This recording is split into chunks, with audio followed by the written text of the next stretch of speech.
કે જ્યારે રોડ ઉપર ધીંગાણું જામે ને ત્યારે આજુબાજુની પબ્લિકને એની રીતે ગોઠવાઈ જવાનું, એમાં દખલગીરી ન કરવી. જય દ્વારકાધીશ. કેમ છો બધા?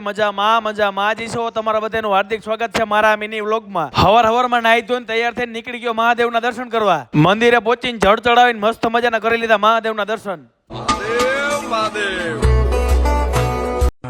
ये बड़ी अच्छी बात कही आप. મસ્ત મજાના મહાદેવના દર્શન કરીને હોન્ડા કાઢીને નીકળી ગયો જોબ ઉપર. मेरे को जाना पड़ेगा. ઓફિસનું કામકાજ પતાવતા પડી ગઈ હતી રાત, અને પછી હોન્ડા કાઢીને નીકળી ગયો ઘરે. एकदम इन्होंने वक्त बदल दिया, जज्बात बदल दिए. ઘરે પહોંચીને નાહી ધોઈને મારા ફોટાવાળું ટી-શર્ટ પહેરીને થઈ ગયો તૈયાર. क्या बात है सर, क्या बात है सर. હું ઘરે પહોંચ્યો ને તો વાગી ગયા હતા રાતના 11. પપ્પા મમ્મી બેન ને બધાએ તો જમી લીધું હતું, પછી મેં પણ જમી લીધું. મસ્ત મજાનું જમી કરીને પછી હોઈ ગયો, કેમ કે સવારે ઓફિસે જવાનું હોય ને. આજનો મિની વ્લોગ થોડોક નાનો હતો. જો સારો લાગ્યો હોય તો લાઈક શેર અને કોમેન્ટ કરી દેજો. તો મળીએ નેક્સ્ટ વિડીયોમાં. જય દ્વારકાધીશ.